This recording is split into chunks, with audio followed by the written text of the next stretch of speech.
Our hats are embroidered, so we need somebody who can deliver. Absolutely send an email, and he can forward it on to me. I'm kind of spearheading the merchandise ordering. He can forward that to me, though. Got a straddle going on here, 5'10", 20 from Scotland. No, Tannen, I don't think he misread his hand. He knew he had the boat. He was just hoping to check raise. He did? Okay. There, we just heard from executive producer Dave Klaproth that he did misread his hand. I'm sorry. No, you were right. I don't think. I don't know. He says that plenty of times, but I don't think that's accurate. Yeah, I call that bluff. all right. 75, I don't think so either, but we'll see. It doesn't matter. We'll go on to the next hand. Forward to a flop. Flop comes Jack 7 deuce rainbow. Pair of jacks for the chemist.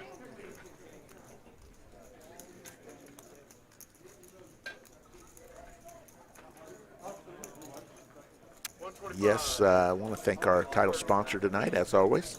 Thank you, Joe, for reminding me. America's Card Room. If you play online, give them a chance at the air action.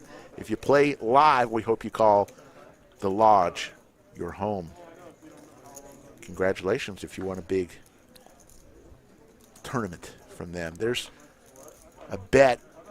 Eli bet, and Chemist calls the 125.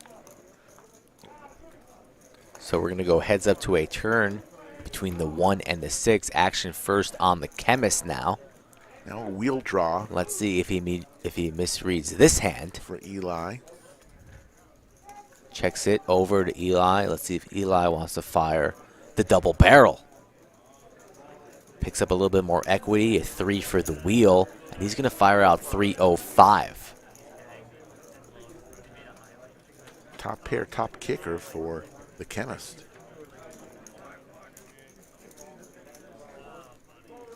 Very aggressive. Chemist will min click him to, it's got to be 610. At least. He fired out 600, needs to be 610. The dealer's got to tell him. Put in another $10. 610, it is a min click. Back to Eli. And Eli coming along here. An aggressive call. 3 outs. Doesn't come.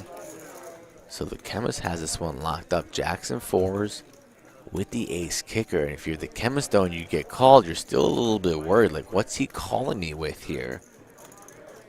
Chemist won't be folding. Chemist checks. Eli's likely to rip it and put them all in. So yeah, goes 600 there. Now Eli can't continue. Would have liked to see Chemist trap here, heads up, as opposed to more multi-way on the last hand. You're likely to get paid more in multi-way pots, especially going to a river. So a little bit of a misstep on the hand before. And now going forward here on the river, once you check raise the turn, can't fault him for firing a little bit more here on the river, but I don't see Eli continuing. Not enough behind from the Chemist to really bluff him off of this. Eli trying to get a read, but I think he's just going to have to lay this one down and fight another day. 922 in the chat. Do us a favor, hit that like button, subscribe if you are new. And if you are new, welcome to the party, pal. I don't know what the thought process here right now with Eli. I can't think. Today, Junior. thinking about, if I rip this all in, will the Chemist fold? That's what he's thinking about. Just trying to be in the blender a little bit, see if the Chemist gives off any tells or whatnot, but Eli here just has ace high and is, definitely calling is out of the question. The only play is a rip all in or folding. And Eli trying to decide, if I pull the trigger, will this get through? And the answer is going to be no. The answer is no, Eli. Eli, you're not billing by the hour. You're not. Hero calls with ace high. Wow. Wow. Putting him on a stone cold bluff, and there weren't really many bluffs out there except for busted spades. I mean, Just really giving the chemist credit for nothing. I didn't think a hero call was even an option there, honestly. But he's good playing on. ace high. Wow. And it wasn't even a kicker. He had to use the board as the kicker. Interesting. We'll have to ask. Chemist gets max value there. Gets it, and now that leaves Eli in a tough spot here, only with about 800 or so behind here as we come down the stretch. Still got about a half hour left on the stream. Yeah, I'm with you. I would say either a shove all in or a fold. Calling was like, wow.